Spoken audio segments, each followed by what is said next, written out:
Greeting my lovely cat mojo tears. It is Jackson Galaxy Cat Daddy here with you, or as I'm known in certain academic circles, Jackson Super Deluxe Galaxy III, Esquire.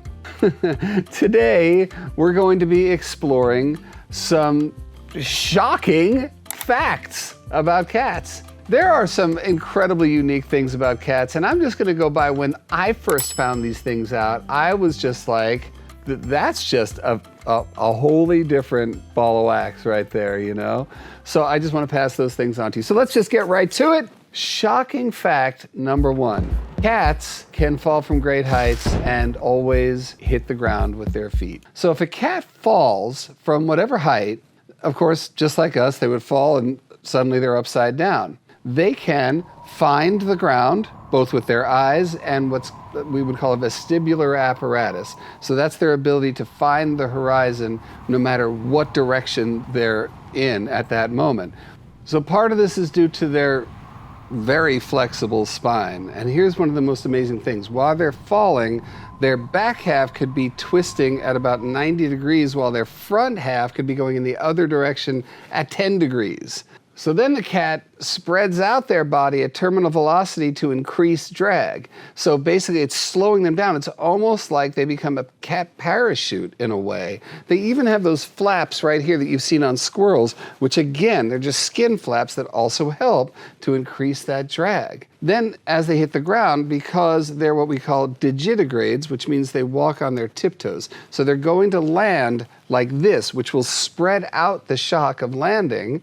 Yeah, we might see some broken toes or whatever, but we are not going to see the kind of devastating injuries that we would see with other animals, including humans, falling from a similar height. And what's even more shocking is that a cat's righting mechanism, I'm laughing just because I'm thinking about it and it's just so amazing, that a cat's righting mechanism will begin to appear at about 3 to 4 weeks old. By 6 to 9 weeks, it's perfected. A 9-week-old kitten will have this particular talent down by that point. Why, from an evolutionary standpoint, can cats do this? And why can't we? It's not just about their body size, it's also about the fact that cats need verticality in their life. So when I talk about catification and how somewhere along the vertical axis your cat is going to find what I call their confident wear, that cats find that confidence by being up somewhere, whether it's this high or that high. But from a social perspective, from a safety perspective, from a predatory perspective, cats being able to get up high is really important to them to one degree or another. As such, being able to fall without dying is also really important. So from an evolutionary perspective, cats have needed this righting mechanism in order to not just survive, but thrive. And that is shocking. All right, our next shocking cat fact, and this isn't necessarily shocking as much as it is fascinating. This one's fascinating. Cats, just like humans, can be either left-pawed or right-pawed, meaning they favor certain paws when they're going in for whether they're playing, grabbing, killing, doing whatever they're doing. Males will tend to be more left-pawed than females. Females obviously more right-pawed, and 40% of cats are ambidextrous. In terms of how cats walk, they will go with front and back on one side moving first, then front and back on the other side moving first. The only other mammals are camels and giraffes. No other mammal walks like this. There's a lot that goes into just walking with cats. And as I said before, cats are digitigrade. They walk on their tiptoes. So we have tiptoe left, tiptoe right, tiptoe left, right at the same time, tiptoe ambidextrous. You're a male, so most likely when you reach out to me right now, let's see if you do it. Left or right, left or right.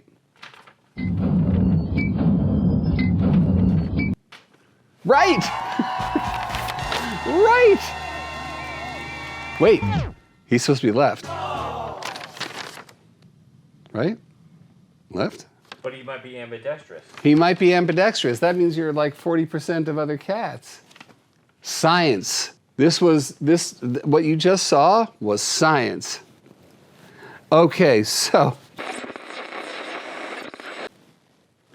Speaking of fascinating, our next fascinating cat fact is what a cat's tongue is made of. A cat's tongue is coated with papillae. Papillae are the little ridges that come up, and they're made of keratin, which is the same thing your fingernails are made of. So they're really tough little things there. And what do? Well, in this case, what Bramble is doing, they really help to take off the oils and the dirt off their body and whatever else they're getting into trouble with.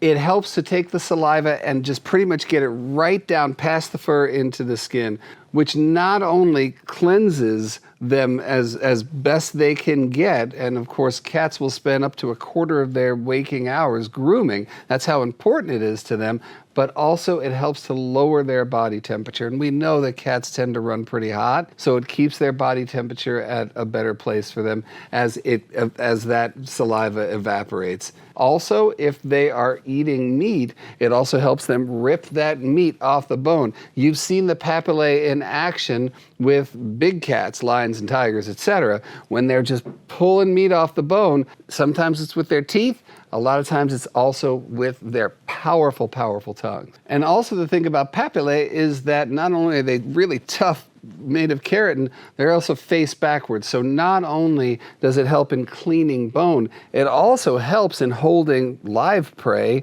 in place while they do what they got to do. Fascinating. Our next just shocking fact here. You know, your cat will sit there and be yelling at you or whatever. You're like, why is my cat always yelling at me? Well, how is your cat yelling at you? Is your cat meowing or is your cat doing something else? It's hard to tell sometimes. Why? Because there have been over 100 different types of cat vocalizations identified. 100.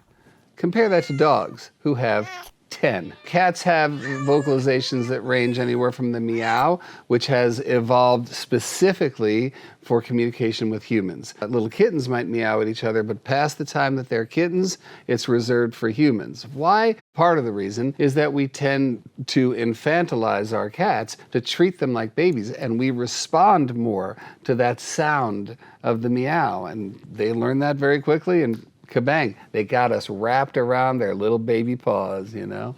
But also we have things like the chirp, and of course the hiss, the growl, the yowl. You know what? Let's save time. Check out this video that talks all about cat vocalizations. But in the meantime, come on, 100 different types of cat vocalizations. What's the word? Shocking, fascinating, enlightening, or just a little bit of whoa.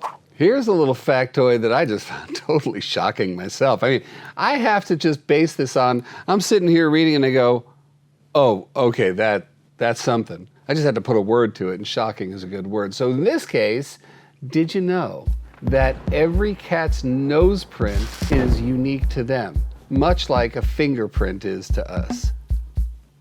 If you were to ask me why that is the case, what in nature led us to having cats that have individual nose prints? Yeah, man, you have got me. I don't know, man. If that's not some sort of cosmic joke or something, I have no idea. I'm sure there's a reason. I don't know what it is. But here's another little fact when it comes to cats' noses. Cats have 200 million odor sensors in their nose. Yeah, compare that to the 5 million that humans have. Cats leave us in the dust. And of course, part of that is because cats depend on their noses a whole lot more than they even depend on their eyes. So, you know, when it comes to staying alive, cats are staying alive. Nose really comes into it a lot. And another shocking cat fact is all about the purr and healing. Cats are known to recover from broken bones very quickly and recover from injuries very quickly. Part of that reason, the purr. So the purr vibrates at between 25 and 150 hertz. That vibration and those hertz right there are actually associated with bone healing, joint and tendon repair, and just overall wound healing in itself. Not only can cats do this for themselves, but, and of course a lot of this is anecdotal, they can help us heal as well. Anybody who has had a cat purring on top of them for any length of time knows that it just feels better when we're not feeling great. So in terms of them facilitating the healing of our bones and joints and tendons by laying on top of us and purring, the jury's out on that one. But let's just stick with the fact that them just vibrating their body at a certain hertz, making that sound of purring, will help them speed up the healing of broken bones, injured tendons, ligaments, and just general wounds. So that's just mind-blowing. And the final, most shocking, most crazy, jaw-dropping, fascinating fact about cats is, no matter what I say right now, it's going to be anticlimactic. And I'm only saying this because it actually is kind of anticlimactic based on the other stuff I said. But this is probably something you might not know.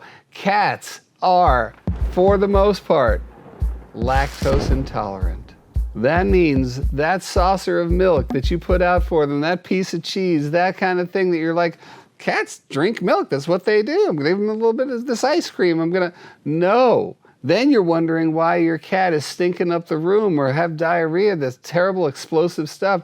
It's because they are just not built to digest milk. And even if they were built to digest milk, it probably wouldn't be the milk of a cow. It would probably be the milk of another cat, but that's just for another day. Anyway, with all the stuff that I've said, probably this lactose intolerant thing is not the most exciting, but I guarantee there's someone out there going, So that's what this is all about. If I've made any of you go, then I've done my job. And what I should get in return is you subscribing to this channel or ringing the bell, giving me a thumbs up, one of those things, because I think I earned it at this point, because these are shocking facts. Let us know if you have any shocking facts that you want me to know about down in the comments. And who knows, maybe we'll do part 2 of just shocking cat facts. In fact, the well is very deep when it comes to cats. There's so many things that I have found fascinating about them. Of course, we've also got plenty of other videos that go into great detail about whether it's vocalizations,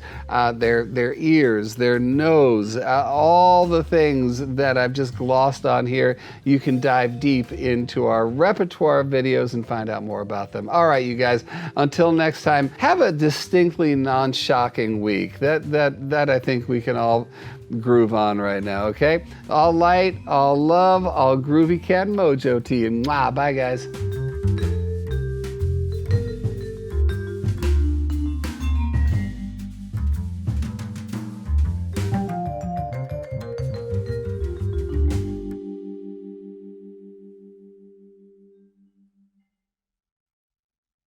Meow.